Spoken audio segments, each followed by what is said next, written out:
Hello. For future reference, the answer to were all of them bad is not until around the 5th season or so. 10th season! The 10th season, it's debatable. Arguably. Thank you all for having me. This is a very good-looking crowd. As an ugly person, I'm kind of jealous. You have an awesome mustache, so. It takes a lot of dedication to have a mustache like that. Most people give up at the molester stage, but you powered through to Wired Earp territory. And that's a hell of a lot more attractive. My name is Violet Gray. There are two major things that you need to know about me. One of them is I am what you call gender variant. Give it up for me.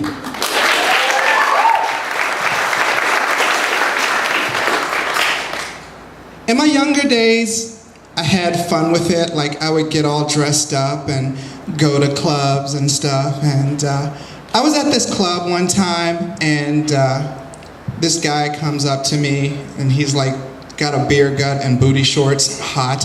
And he comes up to me and he's like, "Hi, my name is Joe. I'm into water sports. What are you into?" And I get close in his ear and I say, "Cross-dressing." He didn't enjoy that as much as you all did just now. Here's the thing though.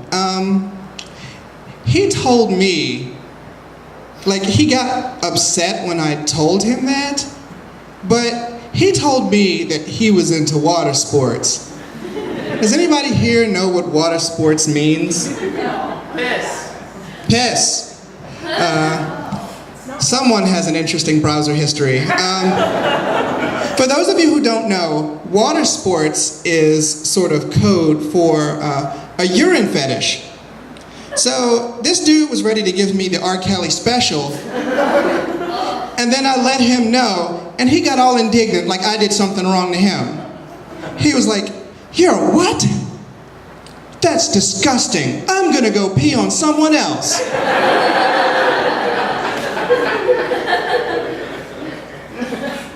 I don't know. But you wouldn't believe some of the things that I've had guys say to me sometimes. Like, I was walking down Pratt Street one time, and there were these guys, and they were loading some cargo onto a truck or something. So, you know, we're about to hear poetry here, right?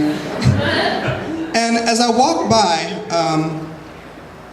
one of the guys was like, "Damn, shorty, I want to spread your legs like pages and read between the lines with my tongue like an encyclopedia."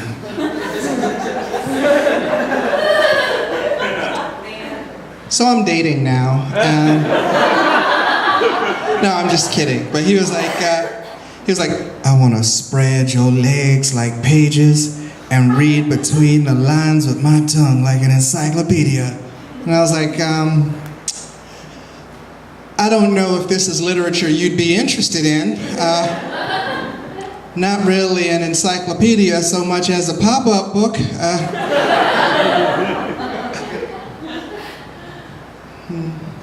I've had an interesting history. I've been in quite a few mixed relationships. And by mixed, I mean I was black and they were crazy.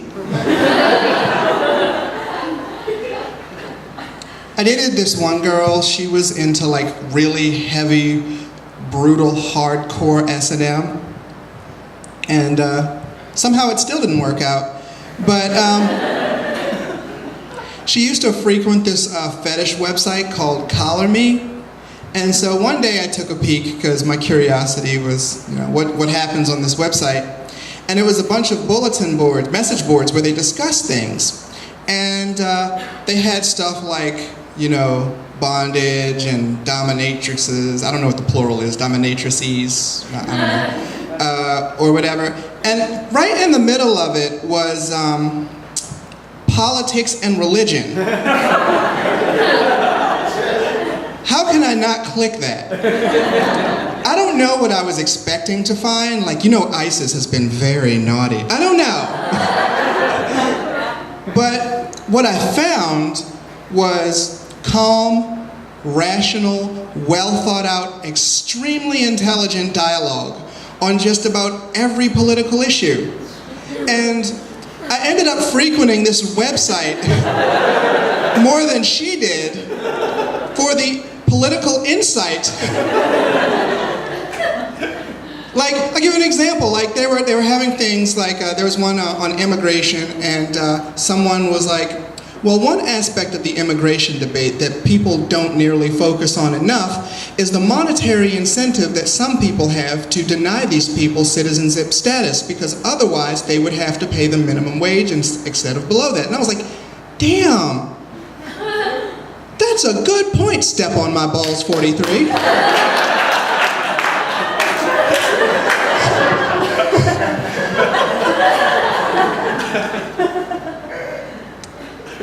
Here's another thing you should know about me. I'm a huge nerd. Where my nerds at? I got any nerds in the audience?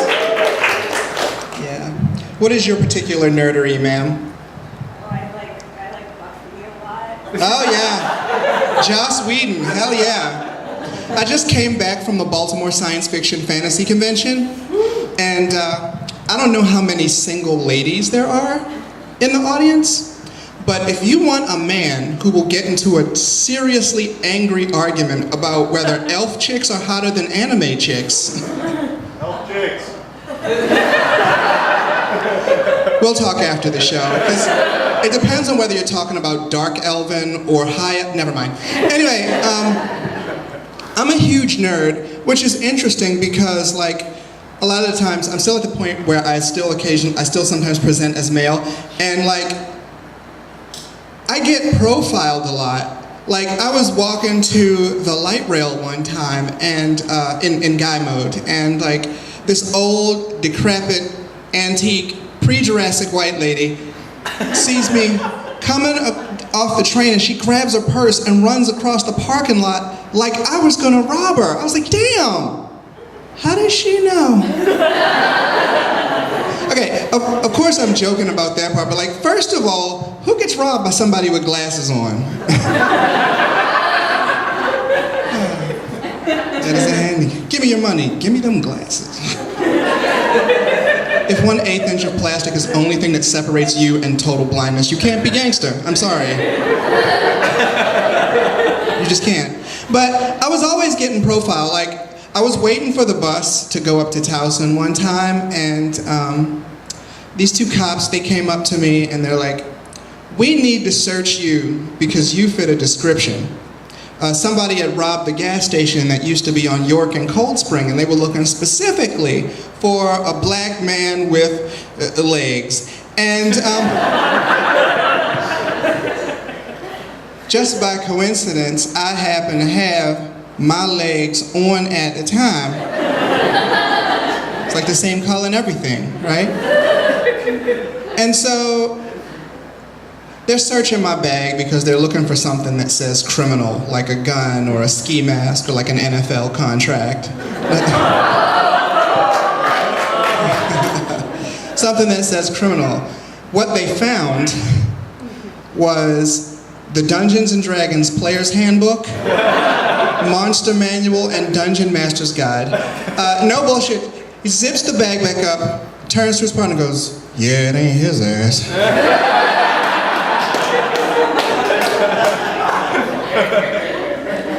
And then they gave me a wedgie and took my lunch money. Okay, you begged it out of me. Quick Dungeons and Dragons story.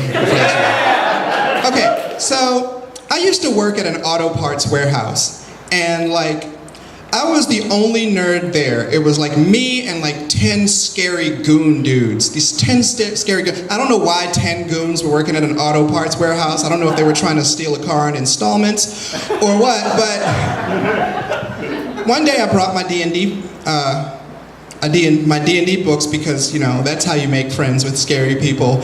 And I'm looking over and one of them says, "Hey y'all, what is that?" And at first I thought he was talking about reading, but as it turns out he was talking about the Dungeons and Dragons books. And so I'm explaining Dungeons and Dragons. I say, okay, you make a character, and then you take these dice, and he was like, "Dice!" He was really excited about the dice part. And I was like, you go on adventures, you face monsters, and you get experience points. And once you get enough experience points, your character goes up a level, and you go on more challenging adventures. He's like, all right, all right. I'm not making the next part up, by the way. So I go to lunch. I come back. Him and his friends have the Monsters Guide open, talking about which monsters they would bust a cap in for the easy experience points. And at one point, the guy's like, "Yo, what is that, a ogre? A ogre? A ogre? Yeah, son, I'll pop the shit out of that." To which his homeboy actually said, "Nigga, read the page, it's immune to non-magical weapons, bitch."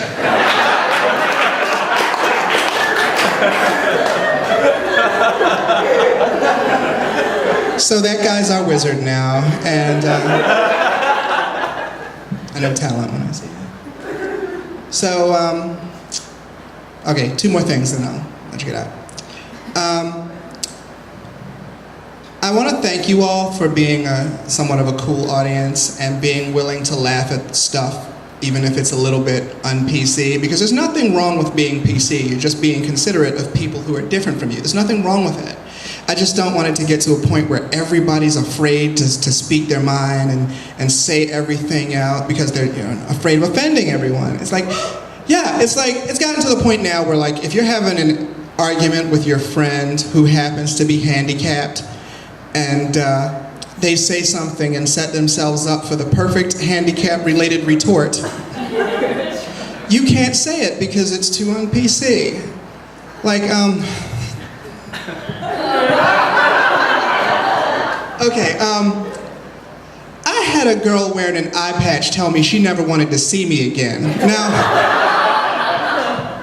exactly. It was like, I never want to see you again. How do you smell?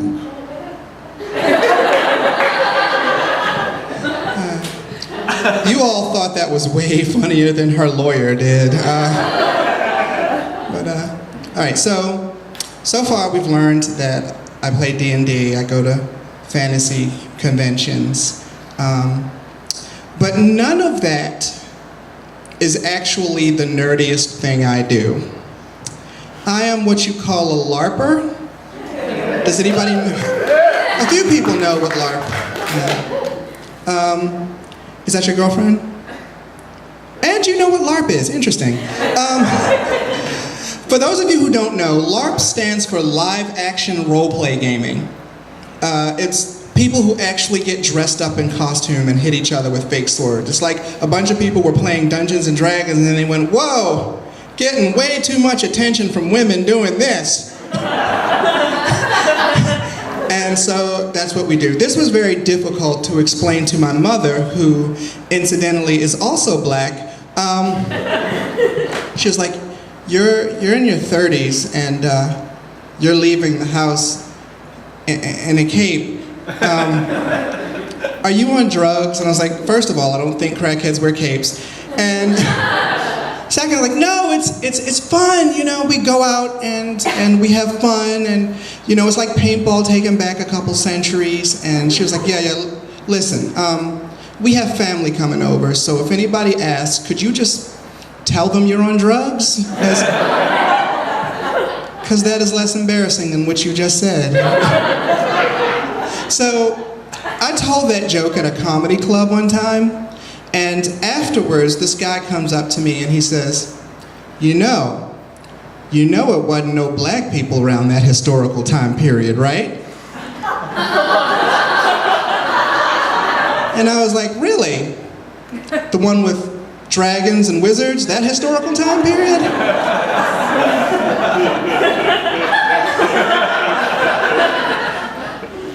That has never come up in my 10 years of LARPing. You know why? Because it's hypocritical. You can't be a grown-ass man dressed like a wizard, just about to cast an imaginary fireball, and then go, "A black guy, that's just implausible." My name is Violet Gray. Thank you all very much.